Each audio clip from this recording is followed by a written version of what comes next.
जय हिंद दोस्तों। आशा करता हूं कि आप सब लोग बेहतर होंगे। भारत इतिहास पर आधारित प्रश्नों की इस लेक्चर श्रृंखला में एक बार फिर से आप सभी का बहुत बहुत स्वागत है। दोस्तों, इतिहास का आज का ये हमारा लगातार 16वां लेक्चर है और आज के इस लेक्चर के माध्यम से हम दिल्ली सल्तनत के इतिहास वाले पूरे टॉपिक को डिस्कशन करने वाले हैं। दिल्ली सल्तनत के अगर हम इतिहास की बात करें दोस्तों, तो ये 1206 से लेकर लगभग 1526 तक ये 300 से ज्यादा सालों का इतिहास है। बहुत सारे प्रश्न इसके अंतर्गत हमें देखने को मिलेंगे। अलग अलग 5 डायनेस्टी इसमें शासन करती है, जिसमें सबसे पहले गुलाम वंश या मामलुक वंश होता है, फिर हमको खिलजी वंश देखने को मिलता है, तुगलक वंश आता है, सैयद वंश आता है और अंत में लोदी वंश आता है। और इब्राहिम लोदी की पानीपत के युद्ध में हार के बाद, मृत्यु के बाद बाबर जो है वो भारत में मुगल साम्राज्य की नींव रखता है। तो 1206 से लेकर 1526 तक का दिल्ली सल्तनत का एक लंबा इतिहास है, जिसके सभी प्रश्नों को हम अलग अलग लेक्चर के माध्यम से, अलग अलग पार्ट के माध्यम से कवर करेंगे। हाँ, इतना जरूर है कि इससे रिलेटेड सारे क्वेश्चंस, सारे डायनेस्टी के सभी इंपॉर्टेंट शासक, प्रशासनिक शब्दावली हो, राजाओं के काम हो, विभाग हो, सबके बारे में हम क्वेश्चंस पे डिटेल में डिस्कशन करेंगे। ये पूरा के पूरा टॉपिक आपका इस लेक्चर श्रृंखला में प्रश्नों के माध्यम से कवर हो जाएगा। ठीक है, तो यहां हम अलग अलग पार्ट्स के माध्यम से पूरे टॉपिक को पढ़ेंगे। आज का ये पहला पार्ट है, लगभग 3 से 4 पार्ट होंगे दिल्ली सल्तनत के, जिसमें हम सभी प्रश्नों पर चर्चा करेंगे।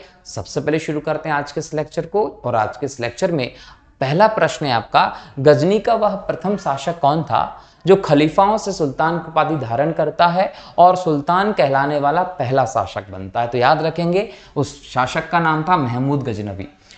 महमूद गजनवी जो है ये गजनी का सुल्तान था। अगर हम गजनी की बात करें दोस्तों, तो जो अफगानिस्तान का प्रदेश है, इस प्रदेश में आपको, अफगानिस्तान के इस प्रदेश में आपको ये गजनी का पूरा इलाका दिखाई पड़ता था। यहाँ पर साम्राज्य की स्थापना हम देखें तो 10वीं शताब्दी के मध्य अवधि के दौरान अल्पतगीन नाम का एक व्यक्ति होता है। ये अल्पतगीन जो होता है ये यहाँ पर साम्राज्य की स्थापना करता है। और इसके बाद हम देखें तो इसके अल्पतगीन जो है यहाँ पे जो साम्राज्य चलता था, उस साम्राज्य में एक दास के तौर पर काम करता था।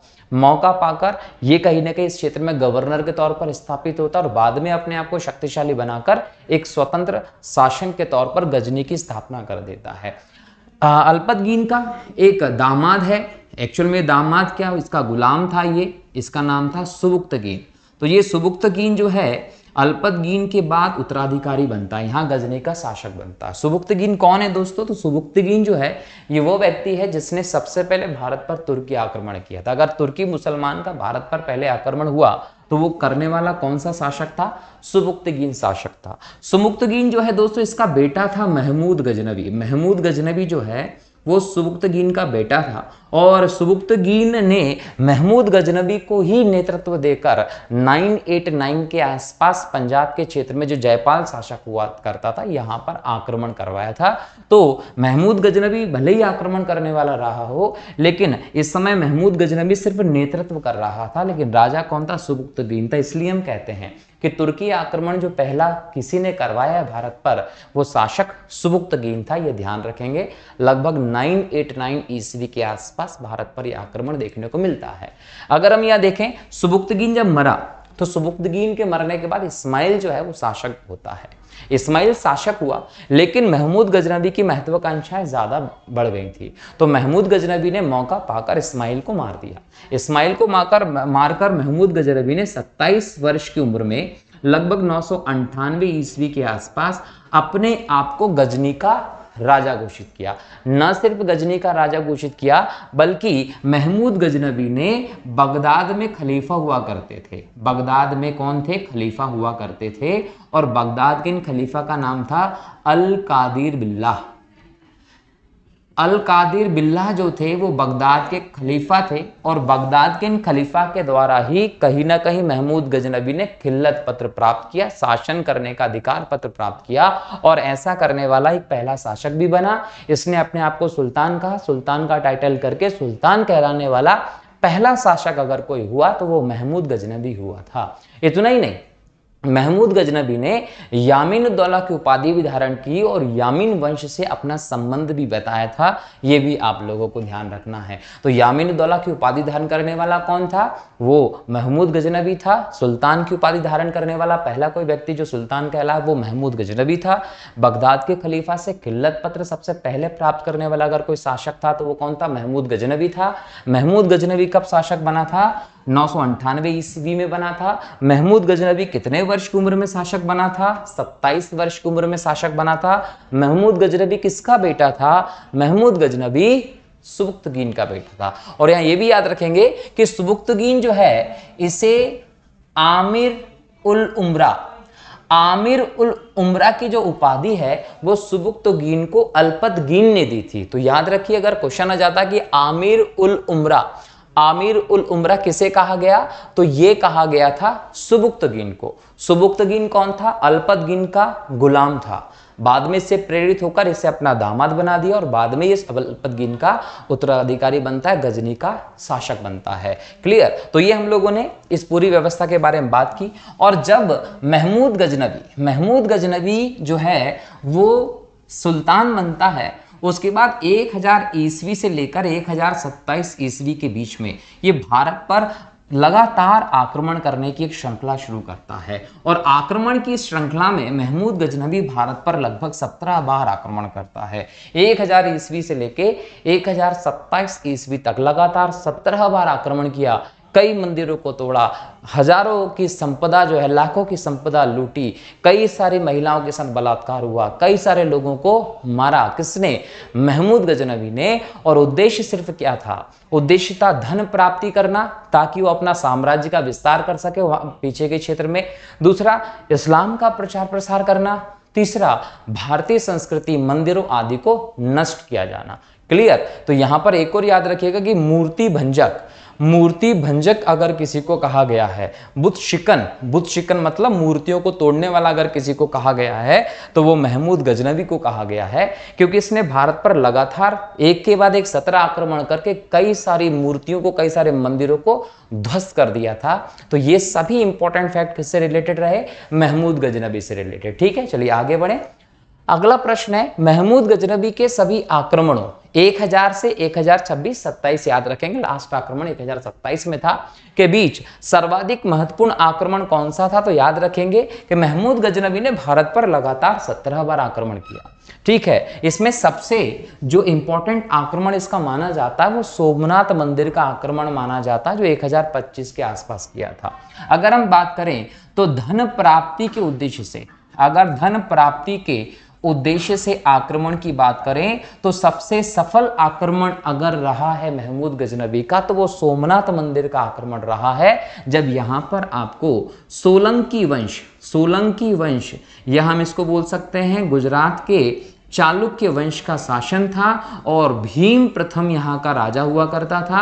जब महमूद गजनबी का आक्रमण हुआ तो भीम प्रथम यहाँ से चला गया था और महमूद गजनबी ने बिना किसी टेंशन के, झिझक के सोमनाथ के मंदिर को कई दिनों तक ध्वस्त किया, मूर्तियां, खंबे और सारी चीजों को तोड़ दिया।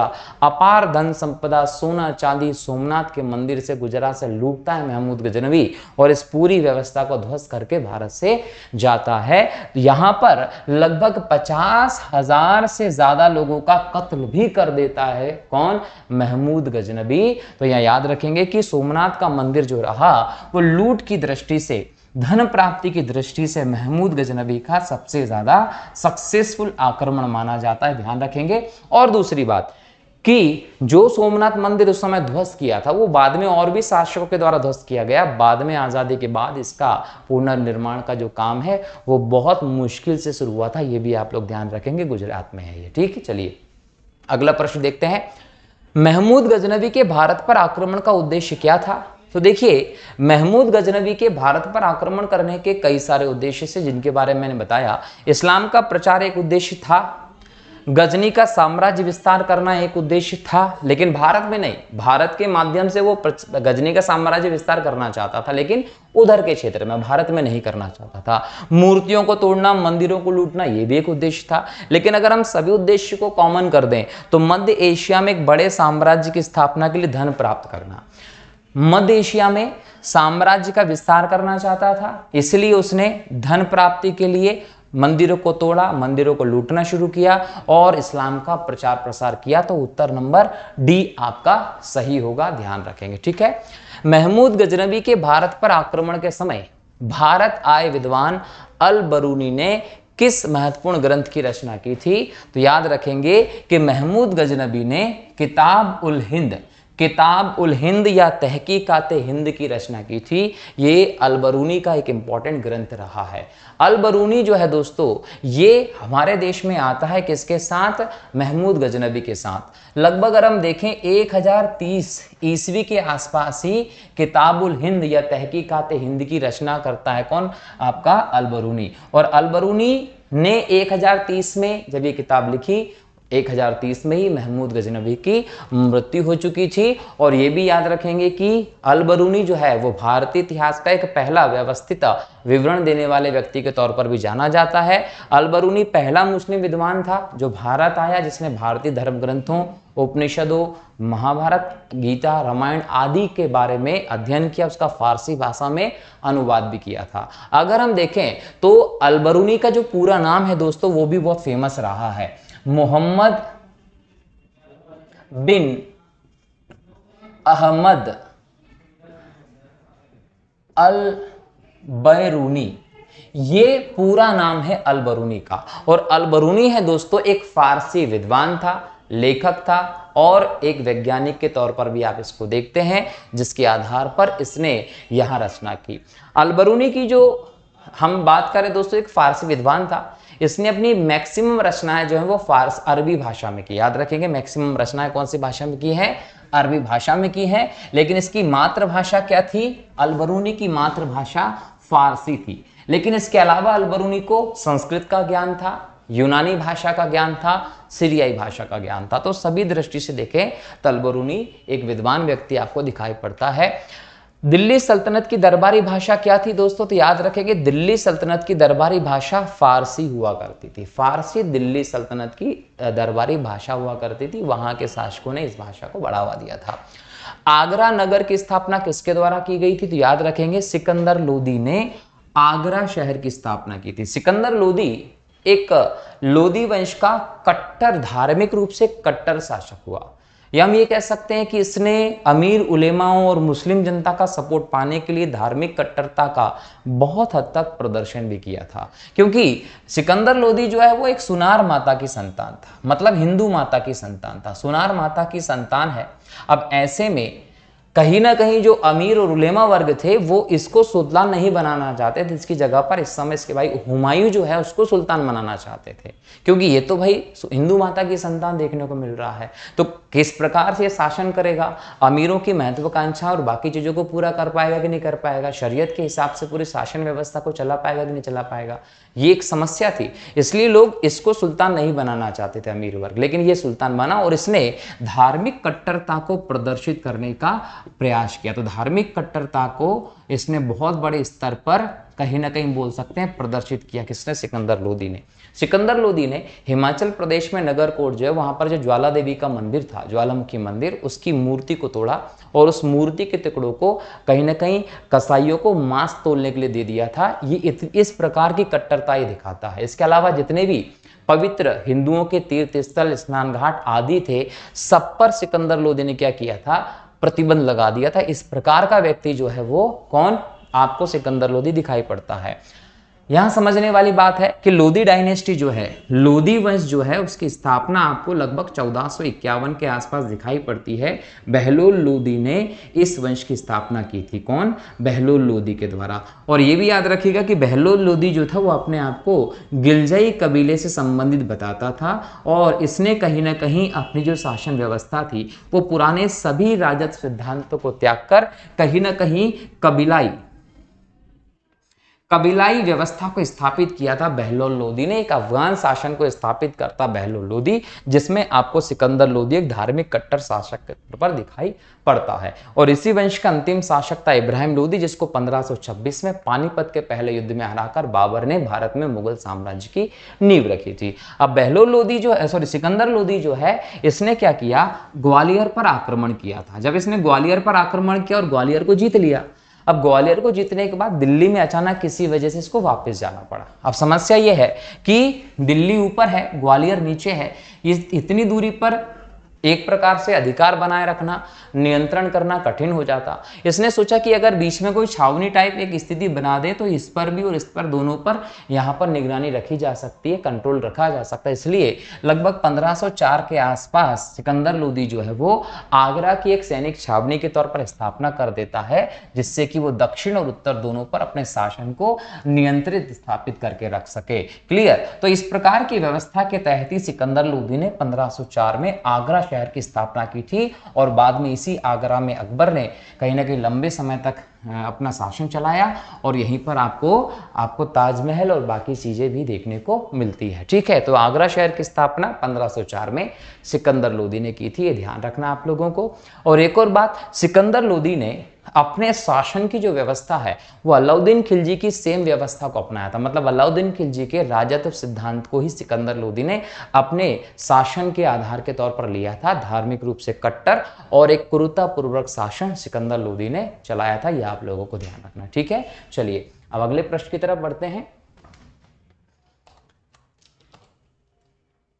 अगला प्रश्न है आपका, निम्नलिखित में से वह दिल्ली का सुल्तान कौन था जिसकी मृत्यु चौगान या पोलो खेलते हुई थी? दोस्तों याद रखेंगे, वो था कुतुबुद्दीन ऐबक। कुतुबुद्दीन ऐबक जो था, ये हमें व्यवस्थित तौर पर अगर हम देखें प्रकाश में दिखाई पड़ता है 1192 से। 1192 में जब तराइन का दूसरा युद्ध, जिसके बारे में पहले बता चुका हूं, तराइन का जो दूसरा युद्ध था जिसमें पृथ्वीराज चौहान की हार हुई, उस हार के बाद मोहम्मद गौरी के कहने पर इसने अजमेर में जो 2.5 दिन का झोपड़ा है वो बनवाया। इसके बाद कुव्वत उल इस्लाम मस्जिद जो है वो भी बनवाई दिल्ली में, जो कुतुब मीनार के पास में ही है।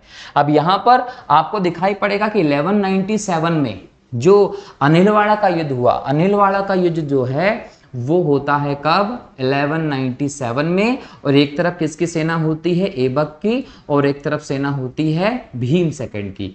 ऐबक और भीम सेकंड की सेना। भीम सेकंड कौन थे? भीम सेकंड जो है ये सोलंकी वंश के शासक थे गुजरात के, जिन्होंने मोहम्मद गौरी को बार बार हराया था। मोहम्मद गौरी जिनको कभी हरा नहीं पाया था, वो शासक थे भीम सेकंड। तो भीम सेकंड को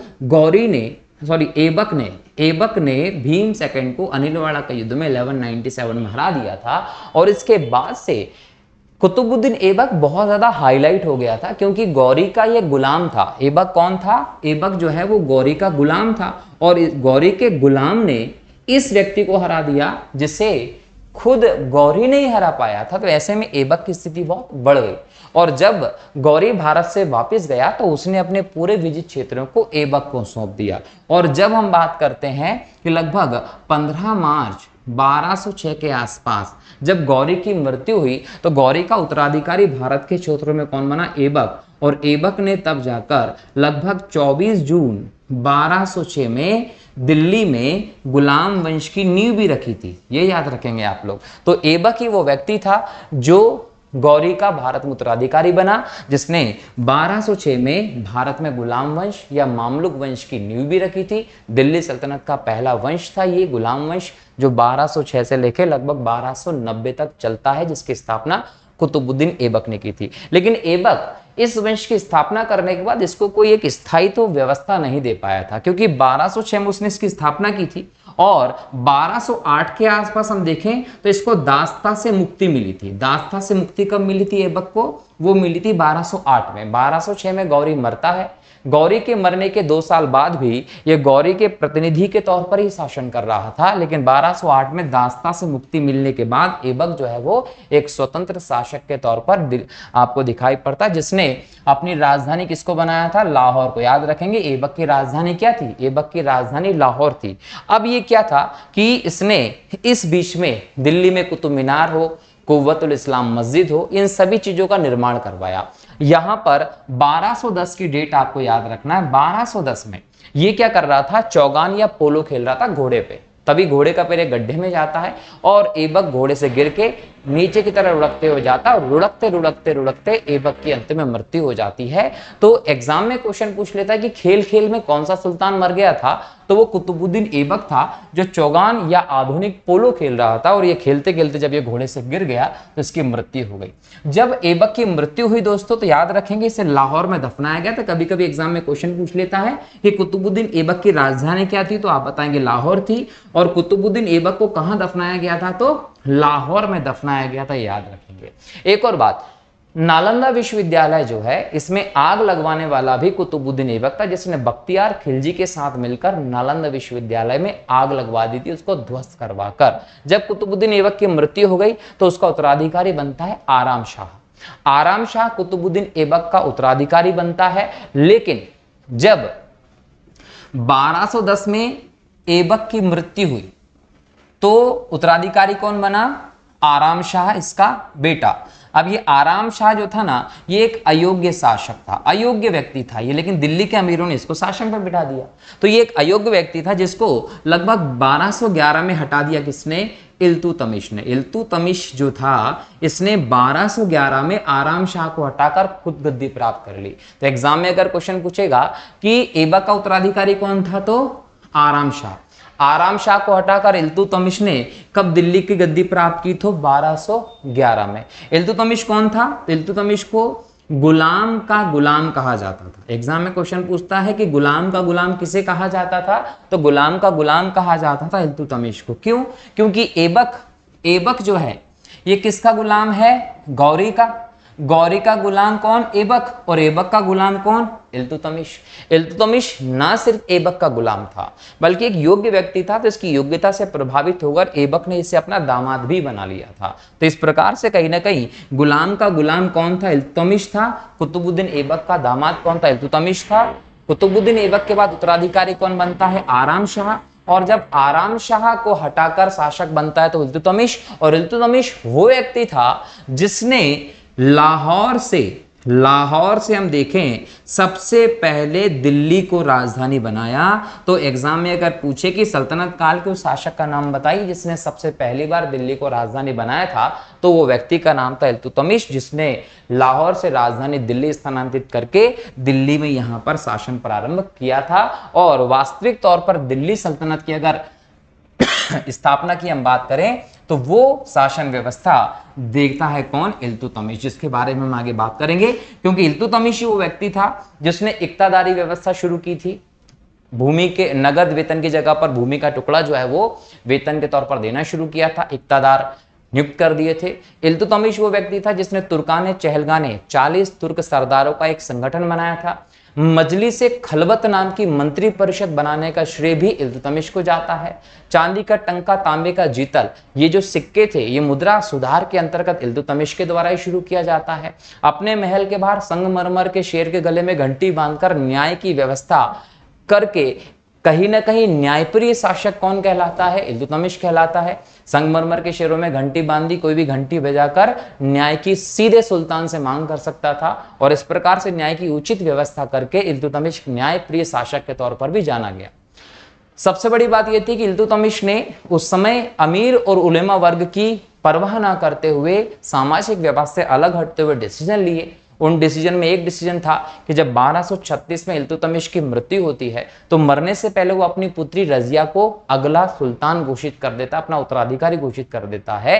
ये वो समय था जब महिलाओं को शासन व्यवस्था में कोई अधिकार नहीं होता था, लेकिन सामाजिक व्यवस्था से अलग जाते हुए, नियमों से अलग जाते हुए इल्तुतमिश ने अपनी पुत्री को अपना उत्तराधिकारी घोषित किया था। तो ये सारी इंपॉर्टेंट बातें किससे रिलेटेड थी, इल्तुतमिश से। लेकिन चौगान खेलते खेलते कौन मारा था, कुतुबुद्दीन ऐबक, ये आपको ध्यान रखना। ठीक है, चलिए आगे बढ़े। अगला प्रश्न है, कुव्वत उल इस्लाम मस्जिद का निर्माण किसके द्वारा किया गया था।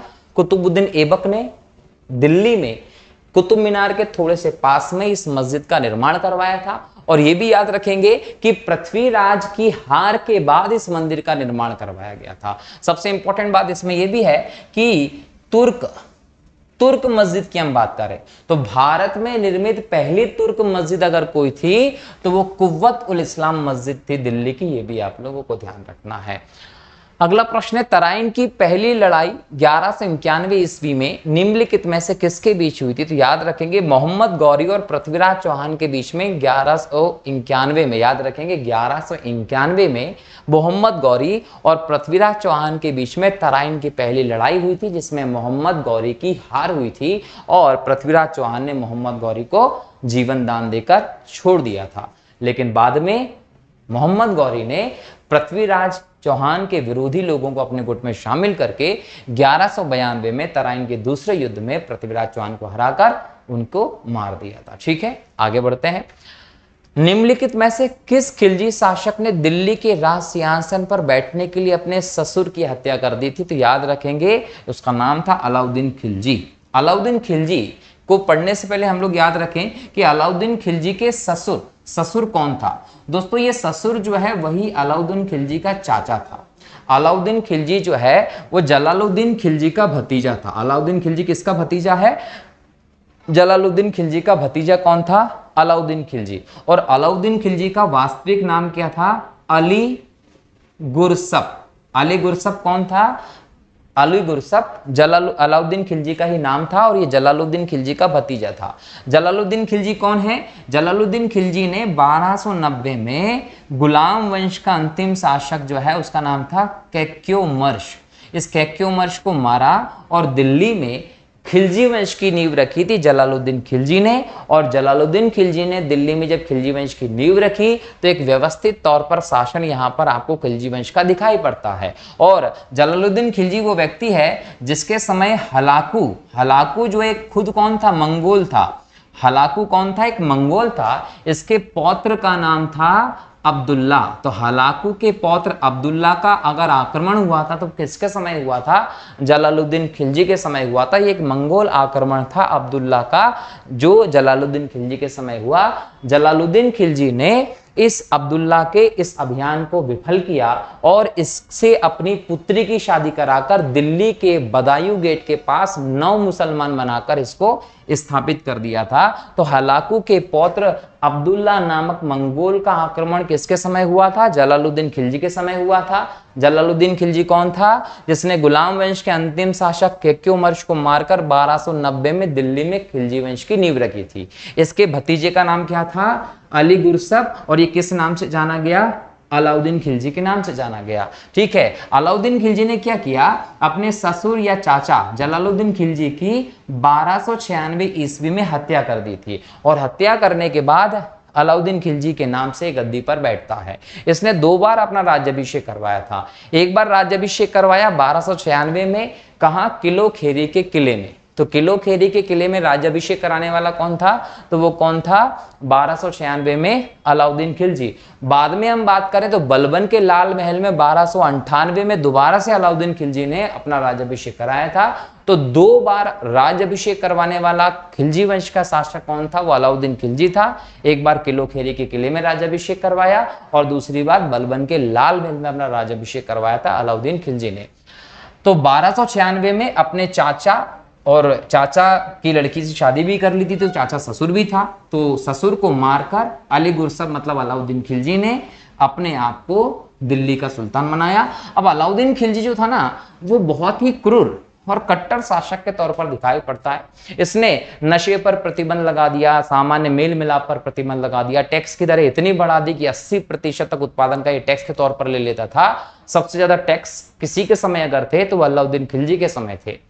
अलाउद्दीन खिलजी अपनी क्रूरता की वजह से उतना नहीं जाना गया, जबकि ये अपनी बाजार व्यवस्था और मूल्य नियंत्रण प्रणाली के कारण जाना गया था। अलाउद्दीन खिलजी ने जागीर देने की व्यवस्था को खत्म कर दिया, खालसा भूमि में सभी निजी भूमि को तब्दील कर दिया। मतलब जो प्राइवेट लैंड हुआ करती थी उस सभी को खालसा भूमि में बदल दिया। खालसा भूमि का मतलब था सरकारी भूमि, तो सभी निजी भूमि को सरकारी भूमि में बदल दिया।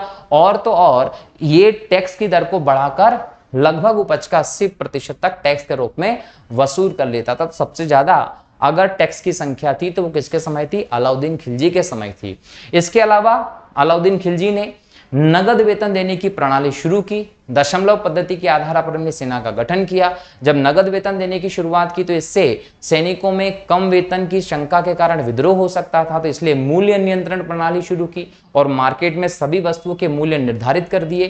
कोई भी निर्धारित मूल्य से ज्यादा मूल्य पर वस्तु को नहीं बेच सकता था। यह अलाउद्दीन खिलजी की बाजार व्यवस्था थी, जिसके कारण वो इतिहास में जाना जाता है। इसके अलावा इसने कम तोलने वालों के लिए भी आदेश दिया कि अगर आपकी वस्तु का निर्धारित मूल्य कर दिया जाएगा तो आप अधिक फायदा कमाने के लिए चीज कम तोलकर बेचने लगोगे।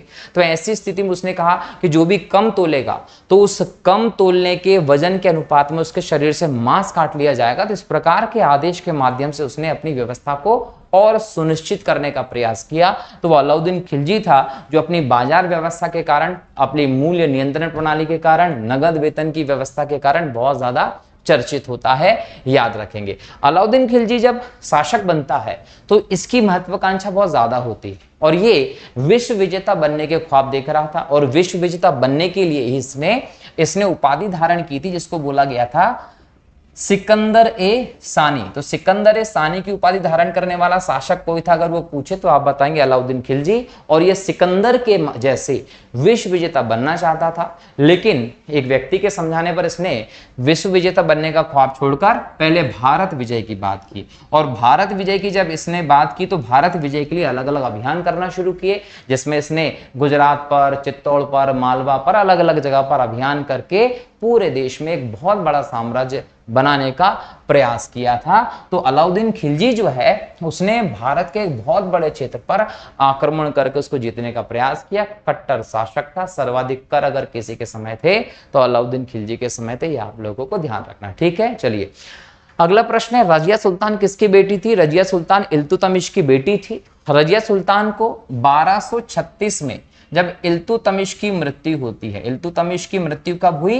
1236 में। तो जब इसकी मृत्यु हो गई तो इसने अपना उत्तराधिकारी किसको बना दिया? रजिया सुल्तान को। और रजिया सुल्तान ने लगभग 3 साल 1 महीने और 4 दिन के आसपास शासन किया था। 3 साल 1 महीने 4 दिन शासन करने वाली थी रजिया सुल्तान। और ये भारत की, उत्तर भारत की पहली मुस्लिम महिला शासिका के तौर पर भी कहीं ना कहीं प्रचलित हुई। लेकिन उस समय की सामाजिक परिस्थितियां ऐसी नहीं थी कि कोई महिला शासिका के तौर पर रहे, इसलिए इसका जो शासन का कार्यकाल है वो ज्यादा समय तक नहीं रहा। उस समय का जो धार्मिक वर्ग था, उलेमा थे, अमीर वर्ग था, धर्मगुरु हुआ करते थे, उन लोगों को इस महिला का शासिका बनना गवारा नहीं गुजरा और इसलिए उन्होंने इसको हटाने के लिए षड्यंत्र प्रारंभ कर दिए। और उन षड्यंत्रों के परिणाम स्वरूप ही लगभग 1240 में दिल्ली के निकट कैथल नामक स्थान पर जब इसका शिविर लगा हुआ था, उस शिविर पर इन दिल्ली के अमीरों ने आक्रमण करके रजिया को मरवा दिया था। और उसके साथ ही 1236 से 1240 तक केवल 3 साल 1 महीने और 4 दिन का शासन रजिया का खत्म होता है और इसी के साथ भारत की पहली मुस्लिम महिला शासिका का भी शासन खत्म हो जाता है। यहाँ एक और चीज याद रखेंगे कि रजिया सुल्तान इल्तुतमिश की बेटी थी और इल्तुतमिश ने रजिया को अपना उत्तराधिकारी बनाया था सामाजिक नियमों से परे हटके। लेकिन रजिया को शासक बनना इतना आसान नहीं था। कहीं ना कहीं रजिया के कहने के इल्तुतमिश के बाद एक दूसरे व्यक्ति को, फिरोज शाह जो कहलाया था, उसको गद्दी पर बिठाया गया था, रजिया को नहीं बिठाया गया। और उसकी माँ, चूंकि अल्पवयस्क था तो उसकी माँ थी शाह तुर्काना, उसको उसका संरक्षिका बनाया गया था। लेकिन रजिया सुल्तान को उसके पिता ने उत्तराधिकारी बना दिया था, मतलब उत्तराधिकारी थी, लेकिन कहीं ना कहीं अमीर और उलेमा वर्ग के कारण वो राजा नहीं बन पाई, उसके भाई को राजा बना दिया गया। तो ऐसे में रजिया ने लाल वस्त्र पहने और लाल वस्त्र पहनकर जो चौराहा होता था वहां एक मस्जिद हुआ करती थी, उसके चबूतरे पर जाती है और लोगों के सामने अपनी गुहार लगाती है कि देखिए इल्तुतमिश आपके सुल्तान ने मुझे अपना उत्तराधिकारी बनाया था और मेरे साथ इतना अन्याय हो रहा है। ये सब बातें जब की गई तो जनता के सहयोग से रजिया सुल्तान बनी थी। ये भी आप लोगों को ध्यान रखना है, ठीक है। आगे बढ़ते हैं। मोहम्मद गौरी विजित प्रदेशों की देखभाल के लिए निम्नलिखित में से किस विश्वसनीय जनरल को छोड़कर गया था? तो मैंने बताया कुतुबुद्दीन ऐबक को छोड़कर गया था और कुतुबुद्दीन ऐबक ने ही 1206 में दिल्ली में मामलुक वंश या गुलाम वंश की नींव भी रखी थी, जो 1290 तक लगातार चलता है। किसके शासनकाल में सबसे अधिक मंगोल आक्रमण हुए थे? तो याद रखेंगे अलाउद्दीन खिलजी के शासनकाल में सबसे अधिक मंगोल आक्रमण हुए थे। अलाउद्दीन खिलजी जो है दोस्तों वो 1296 में शासक बनता है। कब? 1296 में। और 1296 में जब ये शासक बना तो लगभग ये 1316 तक अपनी गद्दी पर बैठता है। और इस दौरान हम देखें तो लगभग 6 बार हमें अलाउद्दीन खिलजी के समय पर मंगोल आक्रमण देखने को मिलते हैं, जिसमें 1297 में अलाउद्दीन खिलजी के समय पहला आक्रमण होता है। किसका? कादर खान। जो कादर खान नामक मंगोल था, इसका सेनापति था और इसके सेनापति का नाम था दाऊद खान। तो कादर खान नामक मंगोल के सेनापति दाऊद खान ने 1297 में अलाउद्दीन खिलजी के समय पहला मंगोल आक्रमण किया था। सबसे ज्यादा मंगोल आक्रमण किस शासक के समय हुए थे? अलाउद्दीन खिलजी के समय हुए थे। कितने हुए थे? 6 आक्रमण हुए थे। यह आप लोगों को ध्यान रखना है। अब एक और चीज समझिए कि मंगोल थे कौन? तो मंगोलिया जो चाइना के ऊपर का एक प्रदेश है, यहाँ के शासक थे मंगोल। ये बौद्ध धर्म को मानते थे, हालांकि बाद में इन्होंने बौद्ध धर्म को छोड़कर मुस्लिम धर्म को स्वीकार कर लिया था। और यहाँ का जो सबसे खतरनाक शासक हुआ करता था वो हुआ करता था चंगेज खान, जिसने लगभग 4 करोड़ लोगों को मौत के घाट उतारा था और विश्व के लगभग 22% क्षेत्रफल पर राज किया था। वो चंगेज खान जो है वो एक बार जलालुद्दीन मंगबरनी नाम का एक व्यक्ति था जो सिंधु नदी के उत्तर पश्चिम की तरफ था। तो चंगेज खान ने इस जलालुद्दीन मंगबरनी के ऊपर अटैक किया था और जलालुद्दीन मंगबरनी ने हमारे यहाँ पर इल्तुतमिश, ये कब की बात है? ये बात है 1221 से 1227 के बीच की। इस समय जलालुद्दीन मंगबरनी उत्तर पश्चिमी सीमा प्रांत पर अफगानिस्तान के क्षेत्र पर शासन था। चंगेज खान ने इसके ऊपर आक्रमण किया। चंगेज खान को आप तेमुचिन या तुगरिल खां के नाम से भी जानते हैं, जो मंगोलिया का शासक था, तो और बहुत क्रूर शासक था। ठीक है, चंगेज खान ने आक्रमण किया जलालुद्दीन मंगबरनी के ऊपर। जलालुद्दीन मंगबरनी ने दिल्ली के शासक इल्तुतमिश को सहायता के लिए बोला कि भाई मुझे शरण दे दो, लेकिन इल्तुतमिश जानता था कि चंगेज खान कितना खतरनाक व्यक्ति है और वो नहीं चाहता था कि उसके शासन पर चंगेज खान का आक्रमण हो जाए। तो इल्तुतमिश ने कूटनीतिक पहल दिखाते हुए जलालुद्दीन मंगबरनी को सहायता देने से मना कर दिया। और जब सहायता देने से मना कर दिया और इस बात का पता चंगेज खान को चलता है तो चंगेज खान बड़ा खुश होता है और वो भारत में आए बिना ही, सिंधु नदी को पार किए बिना ही वापस चला जाता है। अब सोचिए जरा सा, अगर जलालुद्दीन मंगबरनी को इल्तुतमिश कहीं ना कहीं अपने यहाँ संरक्षण दे देता तो चंगेज खान का उसी समय भारत पर आक्रमण हो जाता। अगर चंगेज खान का भारत पर उस समय आक्रमण नहीं हुआ तो उसका सबसे बड़ा कारण था कि इल्तुतमिश ने जलालुद्दीन मंगबरनी के साथ संधि या उसको शरण देने से मना कर दिया था। इसलिए सिंधु नदी को पार किए बिना ही चंगेज खान वापस चला गया था अपने प्रदेश पे। तो एग्जाम में क्वेश्चन पूछता है कि चंगेज खान कौन सी नदी को पार किए बिना वापस चला गया था? तो कहते हैं कि चंगेज खान ने सिंधु नदी को पार किए बिना ही अपना विजय अभियान रोककर वो भारत से वापस चला गया था। ये बात लगभग 1221 के आसपास की है। ठीक है, चलो आगे बढ़े। अगला प्रश्न है, तराइन के द्वितीय युद्ध में किसने किसको पराजित किया था? तो तराइन के द्वितीय युद्ध में मोहम्मद गौरी ने पृथ्वीराज को पराजित कर दिया था, ये याद रखना है।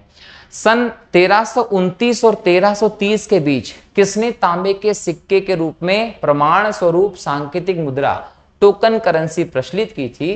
तो याद रखेंगे, टोकन करेंसी प्रचलित करने के लिए मोहम्मद बिन तुगलक जो है ये प्रसिद्ध रहा है। ठीक है, एक सेकंड। तो मोहम्मद बिन तुगलक जो है इसने 1329-1330 के बीच में तांबे के सिक्के, कुछ लोग बोलते हैं कांसे की, ये सांकेतिक मुद्रा का प्रचलन किया था। लेकिन ये भी समझना है कि मोहम्मद बिन तुगलक कौन था और सांकेतिक मुद्रा क्यों चलाई थी, इसको थोड़ा सा समझने का प्रयास करते हैं।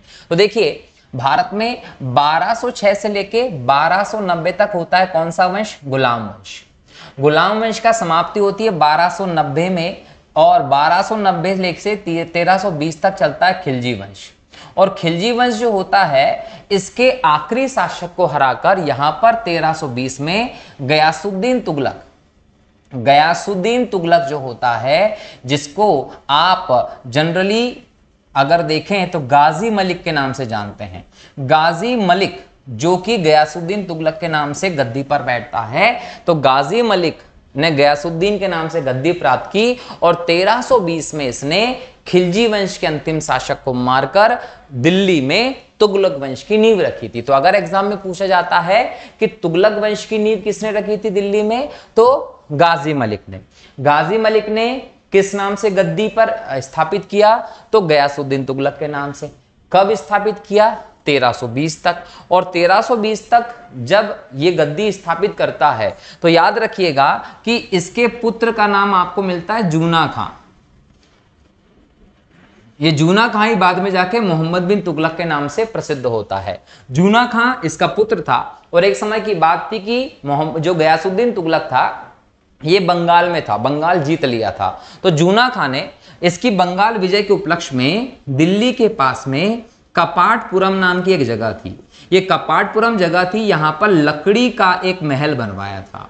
लकड़ी का एक महल बनवाया जिसमें गयासुद्दीन तुगलक और मोहम्मद बिन तुगलक का बड़ा भाई दोनों को पहुंचा दिया। और इसी समय इत्तेफाक से महल के पीछे एक मैदान था, वहां पर हाथियों की दौड़ शुरू हो गई और हाथियों की दौड़ के कारण एक प्रकार से अर्थक्वेक सा आया और उसके कारण लकड़ी का महल गिर गया, जिसमें दबकर गयासुद्दीन तुगलक और मोहम्मद बिन तुगलक के बड़े भाई दोनों की मृत्यु हो गई थी, ये याद रखेंगे। तो गयासुद्दीन तुगलक ने 1320 में दिल्ली में तुगलक वंश की नींव रखी, जिसकी मृत्यु जूना खां के द्वारा बनाए गए कपाटपुरम में लकड़ी के महल के गिरने और उसमें दबने के कारण हो गई थी। अब गयासुद्दीन तुगलक तो मर गया, उसका बड़ा बेटा भी मर गया। 40 दिन तक जूना खां जो है इसने क्या किया? 40 दिन तक शोक किया। 40 दिन शोक मनाने के बाद मोहम्मद बिन तुगलक की उपाधि के साथ ये गद्दी पर बैठ गया और लोगों में खूब टंकार जीतल जो थे खूब बांट दिए। अब जब वो खूब बांटे तो इसका जो राजकोष था, खजाना था, वो खाली हो गया। अब राजकोष या खजाना खाली हो गया तो शासन कैसे चलाएगा? तो उस राजकोष को भरने के लिए, शासन चलाने के लिए इसने अलग अलग स्टेप उठाए। अलग अलग स्टेप में इसने सबसे पहले क्या किया कि जो यहाँ दोआब क्षेत्र था गंगा का, इस दोआब क्षेत्र में इसने कर वृद्धि कर दी। अगर आप एकदम से टैक्स वृद्धि कर दोगे तो जनता में असंतोष होगा, तो दोआब में कर वृद्धि जैसे इसने की, ये सोचकर कि मेरे राजकोष भर जाएगा, जो कि इस समय खाली हो गया था, तो कहीं ना कहीं इसने कर वृद्धि कर दी दोआब क्षेत्र में। यूपी के कर वृद्धि की तो लोगों को इससे गुस्सा आया, तो उनका असंतोष शासक के प्रति अर्थात मोहम्मद बिन तुगलक के प्रति बढ़ गया। इसका ये योजना फेल हो गई। दूसरा इसने क्या किया कि भाई एक काम करते हैं, इनकम बढ़ा लेते हैं। इनकम बढ़ाने के लिए क्या करते हैं? कृषि में सुधार कर लेते हैं। और कृषि में सुधार करने के लिए इसने क्या किया? दीवान एक कोही नाम का कृषि विभाग बनवा दिया। लेकिन इस विभाग के लिए जो धन इसने अलॉट किया था वो अधिकारी लेके भाग गए, तो इसकी ये वाली योजना भी फेल हो गई। इसके बाद इसने क्या किया? इसने बोला कि एक काम करते हैं, अपन राजधानी बदल लेते हैं। राजधानी बदलने का निर्णय लिया। राजधानी बदलने का निर्णय कब लिया? इसने 1327 में लिया।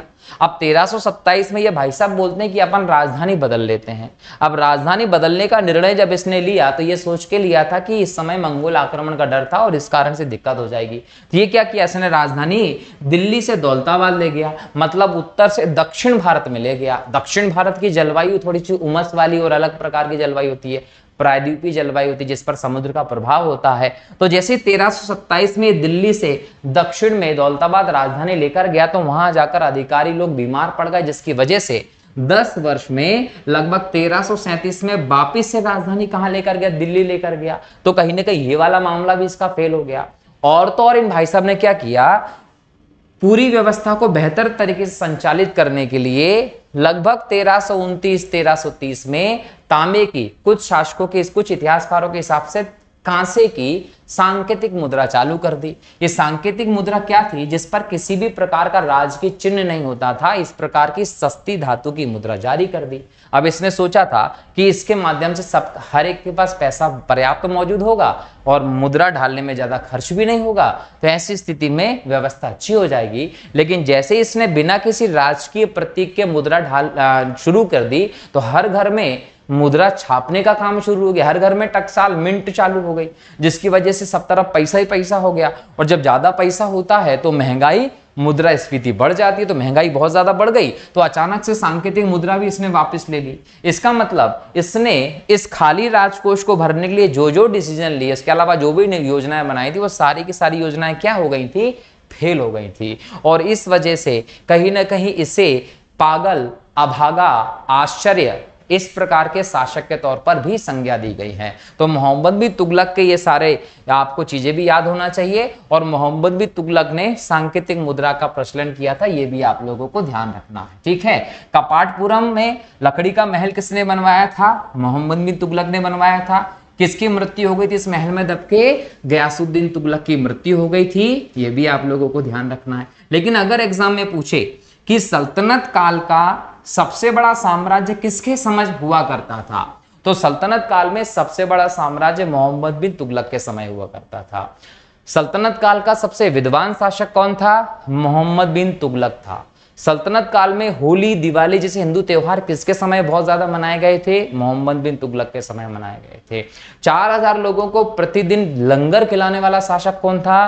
तो मोहम्मद बिन तुगलक था। हर साल अपने अधिकारियों को नई पोशाकें बांटने वाला शासक कौन था? वो मोहम्मद बिन तुगलक था। ठीक है, तो ये सब चीजें भी आपको याद होना चाहिए। ठीक, चलिए आगे बढ़े। अगला प्रश्न है, दिल्ली के किस सुल्तान को इतिहासकारों ने विरोधों का मिश्रण बताया है? तो याद रखेंगे मोहम्मद बिन तुगलक, क्योंकि इसने कई सारे प्लान लेकर आया था और हर एक योजना इसकी विफल हो गई थी, इसलिए इतिहासकारों ने इसे विरोधों का मिश्रण कह दिया था। यहां पर यह भी याद रखेंगे कि ये किसने कहा था विरोधों का मिश्रण? ये कहा था एल्फिटन नाम के जो इतिहासकार रहे, उन्होंने कहा था कि ये विरोधाभासी गुणों वाला शासक रहा, ये एक पागल शासक रहा। इसके अलावा यहां पर इब्न बतूता जो इसके दरबार में मोरक्को से आया यात्री था, जिसने रेहला नाम की ग्रंथ लिखी थी, इब्न बतूता ने कहा कि ये विश्व का आश्चर्य था। एग्जाम में पूछेगा कि मोहम्मद बिन तुगलक को विश्व का आश्चर्य किसने कहा? तो मोहम्मद बिन तुगलक को विश्व का आश्चर्य इब्न बतूता ने कहा था। फिर क्वेश्चन पूछेगा कि मोहम्मद बिन तुगलक को अभागा शासक किसने कहा था? तो याद रखेंगे अभागा शासक कहा था ईश्वरीय प्रसाद ने। ईश्वरीय प्रसाद जो थे, उन्होंने मोहम्मद बिन तुगलक को अभागा शासक कहा था। इसके अलावा स्मिथ नाम के जो इतिहासकार रहे, उन्होंने कहा कि रक्त पिपासु, खून का प्यासा शासक कौन था? वो मोहम्मद बिन तुगलक था। तो याद रखेंगे कि विरोधों का मिश्रण वाला शासक मोहम्मद बिन तुगलक था। विश्व का आश्चर्य मोहम्मद बिन तुगलक को कहा, है ना। और कहीं ना कहीं इतने सारे नाम मोहम्मद बिन तुगलक के लिए थे, क्योंकि इसने जो भी योजना बनाई थी वो हर एक प्लान इसका असफल होता जा रहा था, इसीलिए कहीं ना कहीं। लोदी वंश का अंतिम शासक कौन था? लोदी वंश का अंतिम शासक इब्राहिम लोदी था। 21 अप्रैल 1526 को पानीपत के युद्ध में बाबर ने इसको हरा दिया था। और इब्राहिम लोदी युद्ध भूमि में लड़ते हुए मारा जाने वाला सल्तनत काल का एकमात्र शासक था। इसके पहले जितने भी सल्तनत काल के शासक थे, या तो वो बीमारी से मर गए, कोई घोड़े से गिर के मर गया, कोई आत्महत्या करके मर गया, लेकिन इब्राहिम लोदी जो लोदी वंश का अंतिम शासक था, जो सल्तनत काल का अंतिम शासक था, वो एकमात्र शासक था जो युद्ध भूमि में लड़ता हुआ मारा गया था पानीपत के पहले युद्ध में। इनाम भूमि किसे दिया जाता था? तो विद्वान लोगों को, धार्मिक व्यक्तियों को दान में जो भूमि दी जाती थी उसको इनाम भूमि कहते थे, जिस पर कोई टैक्स नहीं लगाया जाता था। उत्तरी भारत की प्रथम मुस्लिम शासिका, दिल्ली पर राज करने वाली प्रथम महिला शासिका कौन थी? तो रजिया सुल्तान थी, जिसने दिल्ली पर 3 साल 1 महीने 4 दिन तक शासन किया था। इल्तुतमिश की पुत्री थी। दिल्ली के प्रथम सुल्तान कौन थे जिन्होंने दक्षिण भारत को पराजित करने का प्रयास किया था? ध्यान रखना, अलाउद्दीन खिलजी। अलाउद्दीन खिलजी जो था दोस्तों, इसने 1296 में 1296 में सत्ता प्राप्त की थी। और सत्ता प्राप्त किसको मारकर की थी? जलालुद्दीन खिलजी। जलालुद्दीन खिलजी जो था वो अलाउद्दीन खिलजी का चाचा था। चाचा के साथ ये भी बोल सकते हैं कि ससुर भी था। ये इसको मारा 1296 में अलाउद्दीन खिलजी ने, और 1296 में इसको मारकर अलाउद्दीन खिलजी ने किलो खैरी के किले पे अपना राज्याभिषेक कराया।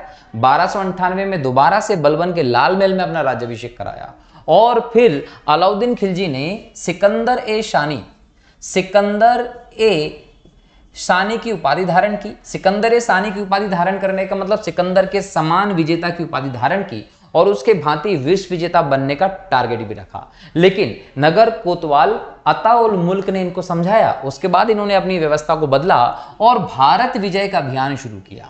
जब इसने भारत विजय का अभियान शुरू किया तो इसने उत्तर भारत में भी कई सारे अभियान किए और दक्षिण भारत में भी कई सारे अभियान किए। क्योंकि यहां प्रश्न में दक्षिण भारत को पराजित करने के प्रयास को लेकर बात की गई है, तो हम अलाउद्दीन खिलजी के दक्षिण भारत पर अभियानों को क्रमशः देखते हैं कि इसने कहां कहां पर कब कब आक्रमण किया था। ठीक है, अलाउद्दीन खिलजी ने उत्तर भारत पर अपनी विजय का जो प्रारंभ किया था वो 1299 में गुजरात पर आक्रमण के साथ किया था, जहां से उसे 1000 दिनारी कहा जाने वाला मलिक काफूर नाम का हिजड़ा 1000 दिनार में गुजरात की मंडी से खरीदा था। अगर हम उत्तर की बात करें तो 1299 में विजय अभियान का प्रारंभ हुआ गुजरात से, लेकिन दक्षिण में बात करें तो दक्षिण में देवगिरी से इसने अपने अभियान का प्रारंभ किया। देवगिरी में अगर हम देखें तो लगभग 1307 के आसपास यहां के शासक रामचंद्र देव पर आक्रमण किया था। तो देवगिरी के शासक रामचंद्र देव पर 1307 में अलाउद्दीन खिलजी ने आक्रमण किया और यह दक्षिण पर इसका पहला अभियान था। 1307 के बाद 1310 में दूसरा अभियान किया। 1310 में जो दूसरा अभियान किया था वो अभियान किया था वारंगल पे।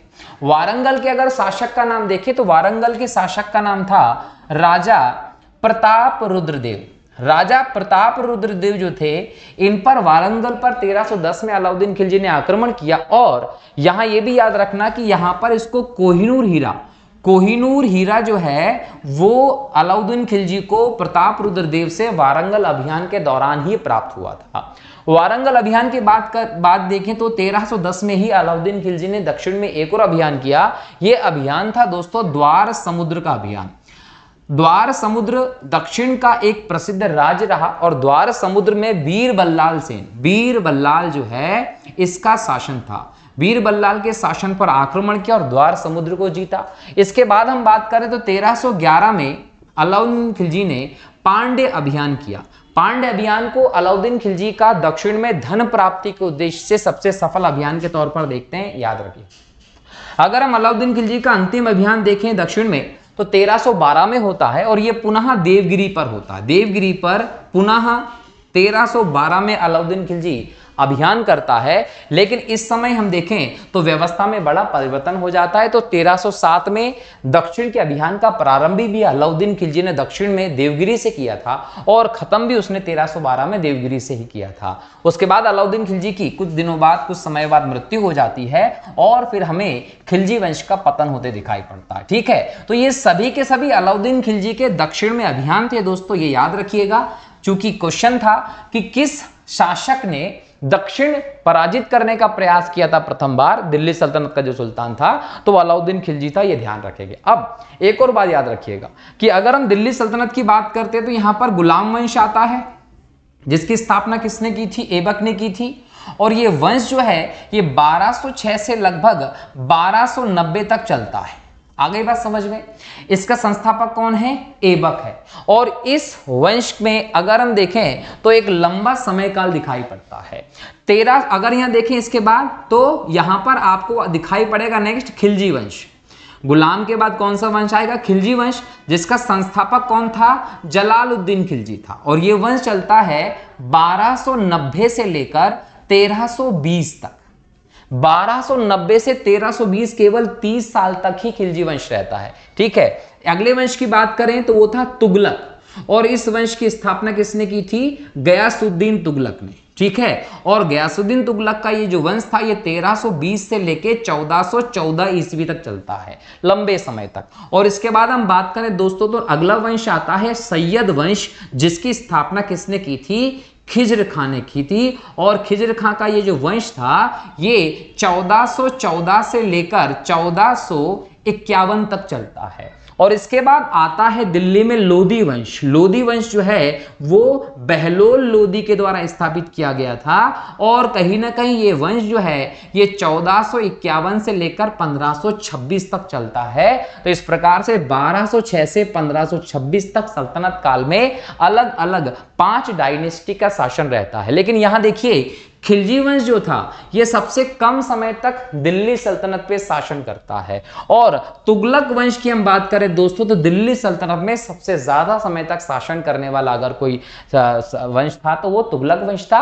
और तुगलक वंश में भी हम देखें तो मोहम्मद बिन तुगलक के समय पे दिल्ली सल्तनत का सबसे बड़ा साम्राज्य आप लोगों को देखने को मिलता है। लेकिन इन सभी वंशों में इब्राहिम लोदी एकमात्र ऐसा शासक रहा था जो युद्ध भूमि में लड़ता हुआ मारा गया था। कई सारे शासक हुए, सैकड़ों शासक हुए, जिनमें से केवल इब्राहिम लोदी वंश का अंतिम शासक ही ऐसा शासक था जो बाबर के साथ 21 अप्रैल 1526 को पानीपत के युद्ध में युद्ध भूमि में लड़ता हुआ वीर गति को प्राप्त हुआ था। यह ध्यान रखेंगे। ठीक है, अगला प्रश्न है 21वां प्रश्न, यात्री इब्न बतूता कहां से आया था? तो यात्री इब्न बतूता जो है वो मोरक्को से भारत आया था। कब आया था?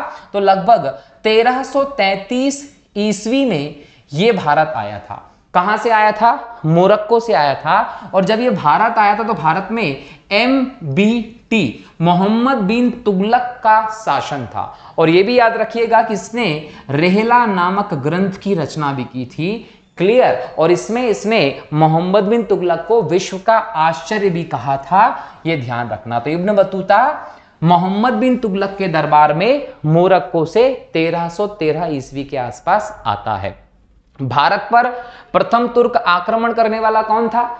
तो याद रखेंगे, अगर हम शासक की बात करें तो 989 के आसपास हमें सुबुक्तगीन दिखाई पड़ता है। सुबुक्तगीन जब राजा बना था तो इसने अपने पुत्र महमूद गजनवी के नेतृत्व में भारत पर आक्रमण करवाया था। तो भारत पर आक्रमण करने वाला पहला तुर्की शासक जो था वो सुबुक्तगीन था। लेकिन सुबुक्तगीन की मृत्यु के बाद जब 998 में 27 वर्ष की उम्र में महमूद गजनवी भारत में शासन बनता है तो फिर इसने 1000 ईस्वी से 1027 तक लगातार 17 बार भारत में आक्रमण किया। तो इस ऑप्शन के हिसाब से हम देखें तो महमूद गजनवी आपका उत्तर होना चाहिए, ये ध्यान रखेंगे। ठीक है, महमूद गजनवी आपका उत्तर सही होगा। ठीक, चलिए आगे बढ़े।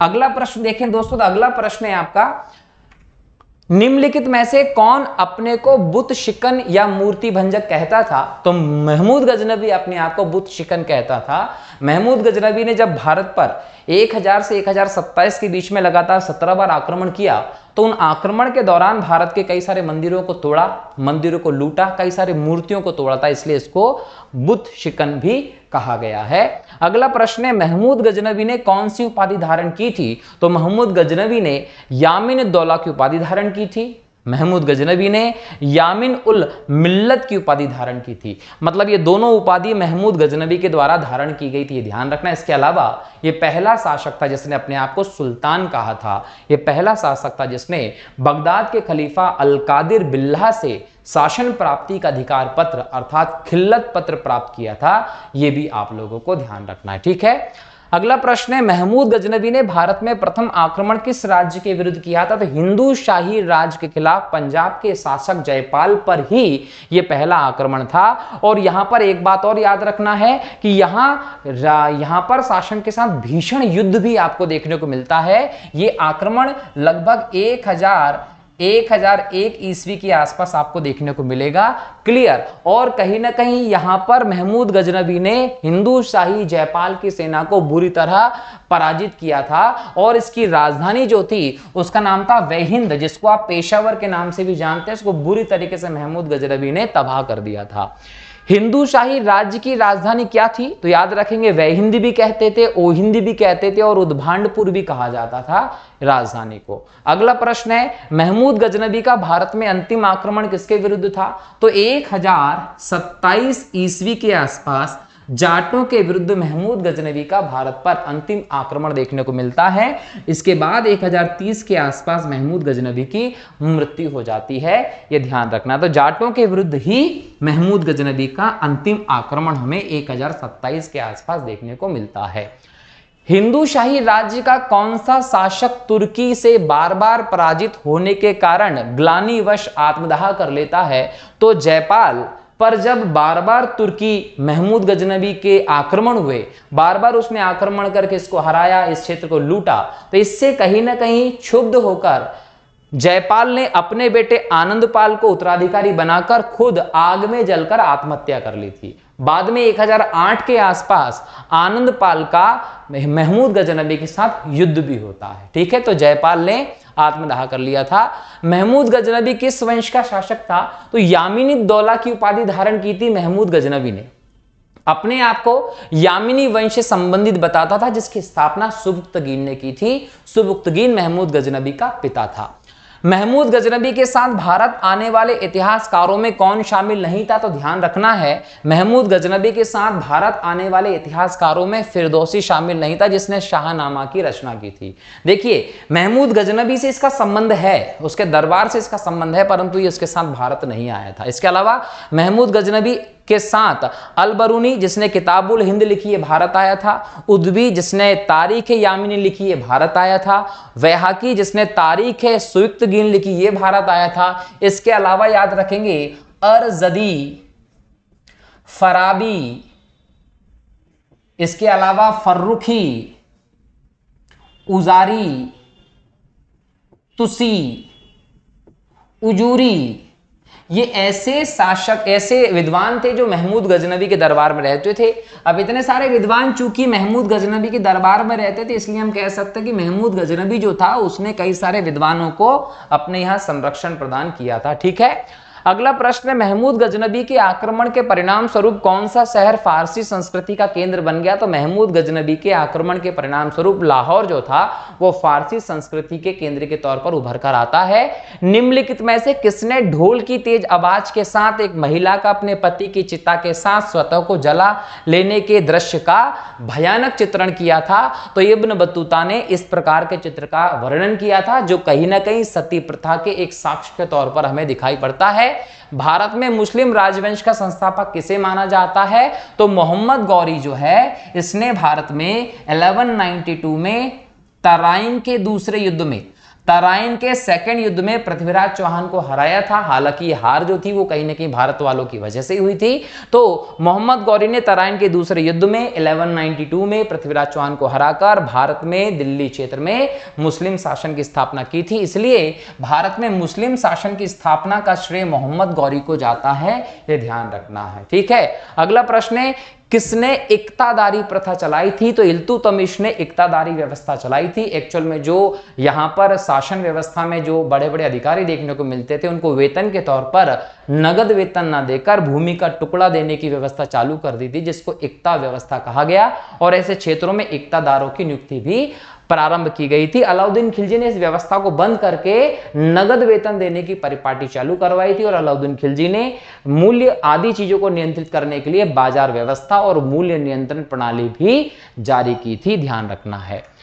लाख बख्श के नाम से जाना जाने वाला भारतीय शासक कौन था? तो याद रखेंगे कुतुबुद्दीन ऐबक, जो लाखों का दान देता था, इसीलिए कहीं ना कहीं इसे लाख बख्श भी कहा गया।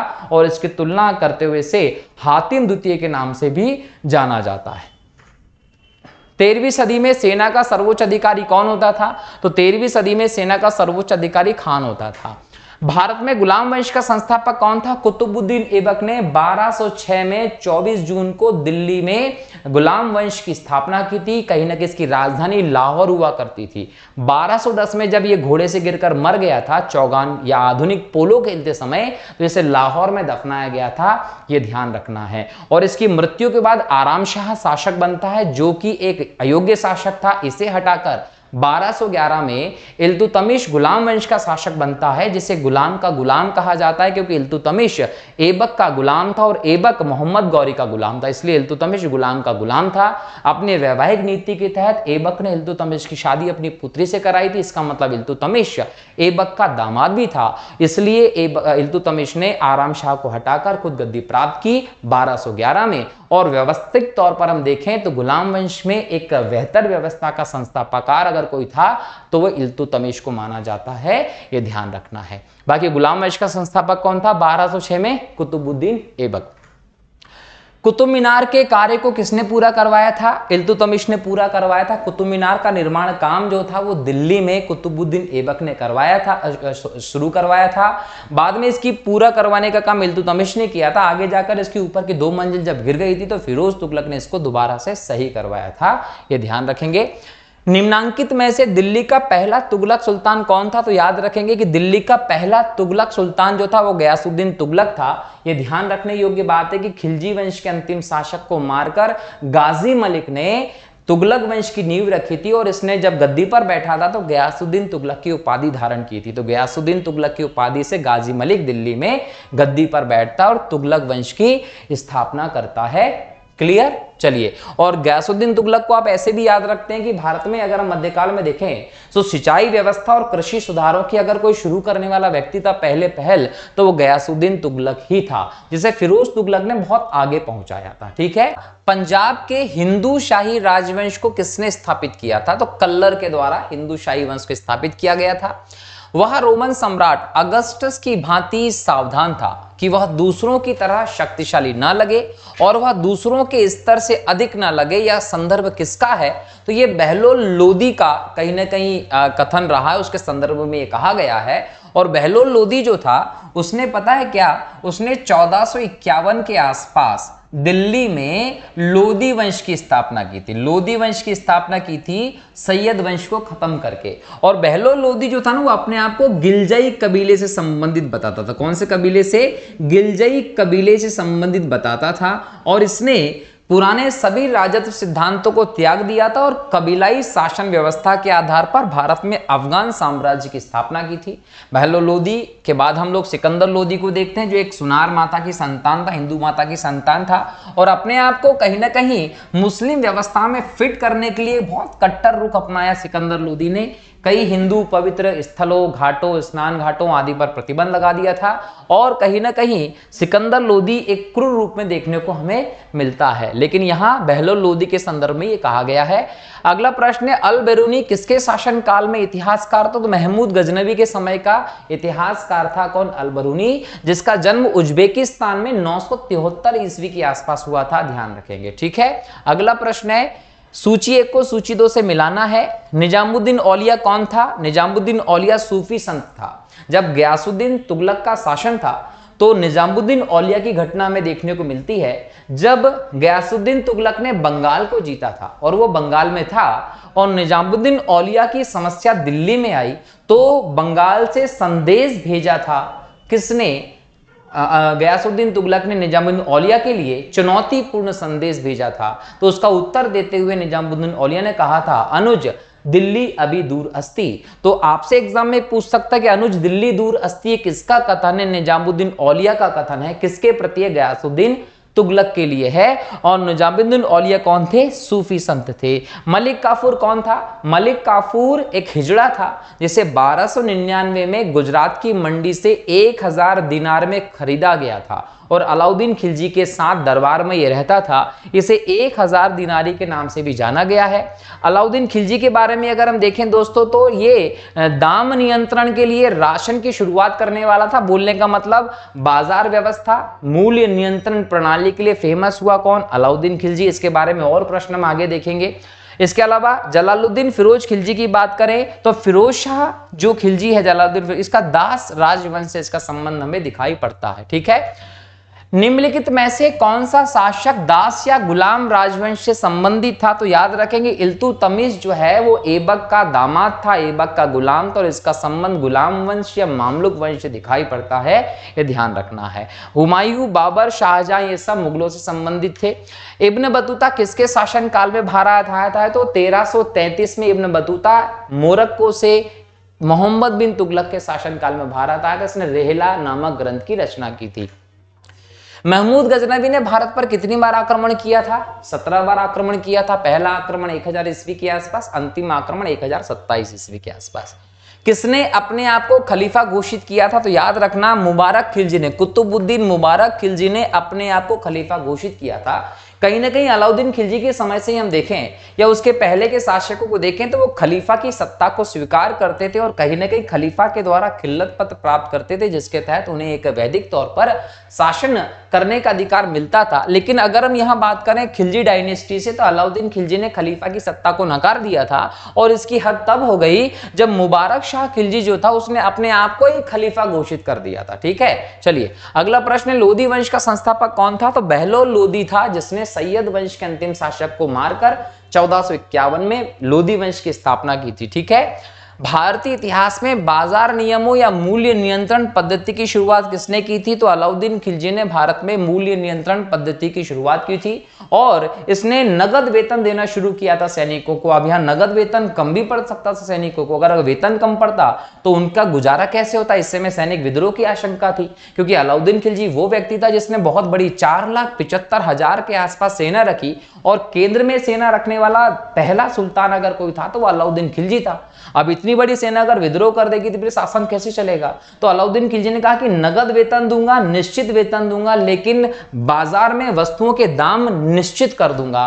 अब हर एक चीज के दाम निश्चित थे, कोई निश्चित दाम से ज्यादा किसी वस्तु को बेच नहीं सकता था। अब ऐसे में जो लोग ज्यादा लाभ कमाना चाहते थे वो क्या करने लगे, वस्तु कम तौल कर देने लगे ताकि उन्हें एक्स्ट्रा फायदा हो जाए। ये बात जब अलाउद्दीन खिलजी तक पहुंची कि मेरी बाजार व्यवस्था में, मेरी मूल्य नियंत्रण प्रणाली में इस प्रकार की व्यवस्था हो सकती है, उसने बोला कि जो कम तोले, जितना वजन कम तोला है उसके अनुपात में उसके शरीर से मांस काट लेना जाए, जिससे कि लोगों ने कम तोलना बंद कर दिया था और एक प्रकार से भ्रष्टाचार का भी अंत हुआ। तो ये अलाउद्दीन खिलजी की मूल्य नियंत्रण प्रणाली और बाजार नियंत्रण प्रणाली की व्यवस्था थी।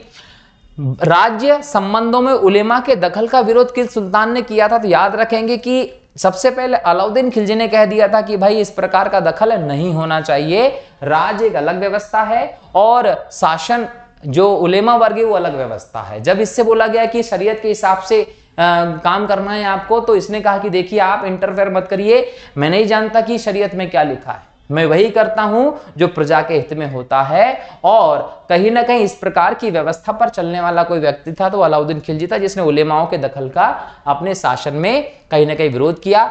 अल बरूनी द्वारा रचित पुस्तक किताब उल हिंद या तारीख उल हिंद में किन विषयों की समीक्षा की गई है, तो इसमें गणित की भी बात है, इतिहास की भी बात है, भूगोल की भी बात है, खगोल विज्ञान दर्शन की भी बात, सभी विषयों के बारे में आपको किताब उल हिंद में दिखाई पड़ेगी चीजें। अल बरूनी का पूरा नाम क्या था, अबू रेहान मोहम्मद अल बरूनी, अल बरूनी का पूरा नाम था, यह ध्यान रखना है। अल बरूनी के अनुसार अंत्यज चतुर्वर्ण के नीचे वर्ण में शामिल थे। कौन शामिल थे, तो ए और बी दोनों लोग चतुर्वर्ण में शामिल थे, सामाजिक व्यवस्था के तहत अल बरूनी ने बताया था। 11वीं सदी के भारत का दर्पण किसे कहा जाता है, किताब उल हिंद को 11वीं सदी के भारत का दर्पण कहा जाता है, क्योंकि इसमें अल बरूनी ने कई सारी चीजों का बहुत डिटेल में क्लियरली व्यवस्था बताई है। वहीद का युद्ध 1008-9 निम्नलिखित में से किनके बीच लड़ा गया था, महमूद गजनबी और आनंद पाल के बीच लड़ा गया था। आनंद पाल जयपाल का बेटा था और जयपाल ने जब तुर्की आक्रमण से परेशान होकर आत्मदाह कर लिया था अग्नि में, उसके बाद आनंद पाल उसका उत्तराधिकारी बना था। महमूद गजनबी ने 1008 में इसके ऊपर भी आक्रमण किया और इनके बीच में इसकी राजधानी वहिंद में युद्ध हुआ था, जिसे वहिंद के युद्ध के नाम से जाना जाता है। दिल्ली सल्तनत का वह प्रथम सुल्तान कौन था जिसने स्थायी सेना रखी थी, तो अलाउद्दीन खिलजी ने 4,75,000 की बड़ी सेना बनाई और इसका मानना था कि बड़ी सेना के आधार पर मैं अपने साम्राज्य का विस्तार कर सकता हूं। और ये सिकंदर शानी की उपाधि धारण करके सिकंदर के जैसे बड़े क्षेत्र को जीतना चाहता था, जिसके लिए इसने बड़ी सेना रखी थी और इसके लिए इसने केंद्र में स्थायी सेना का प्रावधान भी किया था। सुल्तान अलाउद्दीन खिलजी बाबत संबंध में निम्नलिखित कथनों पर विचार कीजिए, इनमें से कौन सा कथन सही है। अलाउद्दीन खिलजी ने अनाज का दाम निश्चित कर दिए थे, बिल्कुल सही। हर एक वस्तु के दाम अलाउद्दीन खिलजी ने अपनी बाजार व्यवस्था में मूल्य नियंत्रण प्रणाली में निश्चित कर दिए थे। निश्चित दाम से ज्यादा में कोई भी चीजें नहीं बेच सकता था। अलाउद्दीन खिलजी पहला सुल्तान था जिसने सैनिकों को नगद वेतन देना शुरू किया था, बिल्कुल। सैनिकों को नगद वेतन देना हो, घोड़ों पर दाग लगाने की व्यवस्था हो, हुलिया प्रथा हो, दशमलव पद्धति के आधार पर सेना का गठन हो, ये सभी चीजें अलाउद्दीन खिलजी ने अपने यहाँ पर शुरू किया था। एकता व्यवस्था जिसमें भूमि के रूप में वेतन दिया जाता था इल्तुतमिश के समय से, वो बंद करके समस्त निजी भूमि को खालसा भूमि में बदलकर अलाउद्दीन खिलजी ने सैनिकों को नगद वेतन देना शुरू किया। और इसके तहत अगर सैनिकों को वेतन कम पड़ता है और चीजें नहीं खरीद पाते हैं तो इसलिए उसने दाम निश्चित कर दिए थे। दोनों कथन सत्य हैं। अलाउद्दीन खिलजी के शासनकाल में किसानों द्वारा दिए गए भू राजस्व का अंश फसल के आधे तक बढ़ा दिया गया था। आधे तक नहीं, 80% तक फसल का भाग अलाउद्दीन खिलजी टैक्स के रूप में वसूल कर लेता था। सभी कथन यहां पर आपको सही मिलते हैं।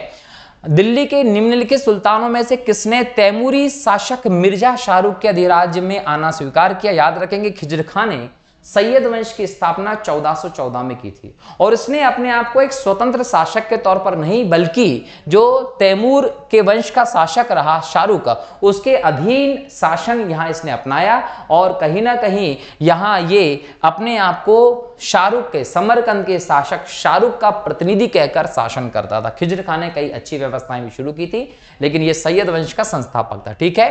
निम्नलिखित में से कौन गुलरुखी के नाम से कविताएं लिखता था? याद रखेंगे, सिकंदर लोदी गुलरुखी लिपि में कविताएं लिखता था, इस नाम से कविताएं लिखता था। और यह भी याद रखिएगा कि सिकंदर लोदी सुनार माता का संतान था। 1504 में आगरा की स्थापना एक सैनिक छावनी के तौर पर की थी, क्योंकि ये ग्वालियर पर नियंत्रण रखना चाहता था और दिल्ली पर भी बराबर नियंत्रण रखना चाहता था। इसने नगरकोट के ज्वाला देवी मंदिर की मूर्ति तोड़कर कसाईयों को मांस तोलने के लिए दे दी थी और बहुत बड़े स्तर पर हम देखें तो धर्म के तौर पर कट्टरता को दर्शाया था। लेकिन सिकंदर लोदी जो था एक विद्वान व्यक्ति भी था, जिसने 2 इंपॉर्टेंट ग्रंथों को लिखा, जिसमें आपको लज्जत ए सिकंदरी ग्रंथ दिखता जो संगीत प्रधान था, और एक और ग्रंथ दिखता जिसका नाम है फरहंगे सिकंदरी। जो फरहंगे सिकंदरी है वो आयुर्वेद का एक अनुवाद के तौर पर दिखाई पड़ता, मतलब चिकित्सा शास्त्र से संबंधित ग्रंथ दिखाई पड़ता है। कौन से?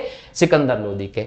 अगला प्रश्न है, निम्नलिखित में से कौन सा कथन रजिया सुल्तान के संबंध में असत्य है? तो इल्तुतमिश ने वंशानुगत राजतंत्र स्थापित करने की कोशिश की और अपनी पुत्री की अयोग्यता के कारण रजिया को उत्तराधिकारी मनोनीत किया था। याद रखेंगे, इल्तुतमिश के पुत्र अयोग्य थे, इसलिए उसने अपनी पुत्री रजिया जो शासन की दृष्टि से योग्य थी उसको सुल्तान घोषित किया था। 1236 में जनता के सक्रिय सहयोग से रजिया सुल्तान दिल्ली की सुल्तान बनी थी। बिल्कुल सही है, जब रजिया को इल्तुतमिश ने उत्तराधिकारी जीते जी घोषित कर दिया था। 1236 में जब इल्तुतमिश मर गया तो रजिया की जगह अमीरों ने दूसरे व्यक्ति को शासक बना दिया और शाह तुर्काना को उसका संरक्षक बना दिया। तो रजिया ने जनता के बीच में जाकर मदद की गुहार लगाई, न्याय की गुहार लगाई और जनता के सक्रिय सहयोग से रजिया दिल्ली की सुल्तान बनी। हालांकि लड़की थी, सामाजिक व्यवस्था वैसी नहीं थी, इसलिए 3 साल 1 महीने और 4 दिन से ज्यादा शासन नहीं कर सकी। 1240 के आसपास दिल्ली के निकट कैथल नामक स्थान पर रात को इसके शिविर पर आक्रमण करके अमीर और उलेमा वर्ग ने रजिया की हत्या करवाई। उसने हबशी सरदार मलिक याकूब को नायब मलिक के पद पर नियुक्त किया था। बिल्कुल सही है। इसके अलावा रजिया ने सर्वप्रथम तुर्क सामंत वर्ग की शक्ति को सुदृढ़ता प्रदान की थी और गैर तुर्की शासक वर्ग को शक्तिशाली बनाया था। ये असत्य है, ये ध्यान रखेंगे। ठीक है दोस्तों, तो आज के इस लेक्चर में हमने कई सारे इंपॉर्टेंट प्रश्नों को डिस्कस किया। दिल्ली सल्तनत पर आधारित प्रश्नों के इस लेक्चर में यह हमारा पार्ट 1 था। हम इसमें कई सारे प्रश्नों को डिस्कस करेंगे। कल इसके आगे के प्रश्नों को चर्चा करेंगे अगले लेक्चर में। इस लेक्चर के सभी प्रश्नों को अच्छे से सुनना है, पूरे डिस्कशन को, जो चीजें नोट करने वाली उनको नोट भी करिए। एग्जाम में इसके बाहर कुछ नहीं जाएगा, सब यहीं से आने वाला है, इसलिए सुनो बेहतर, अच्छे नोट्स बनाओ और कहीं ना कहीं एग्जाम में जैसे प्रश्न आ जाए तो तुरंत लगा दीजिएगा। ठीक है, मिलता हूं अगले लेक्चर में इसके आगे के प्रश्नों को लेकर। तब तक के लिए बहुत बहुत शुक्रिया। जय हिंद, जय भारत, वंदे मातरम।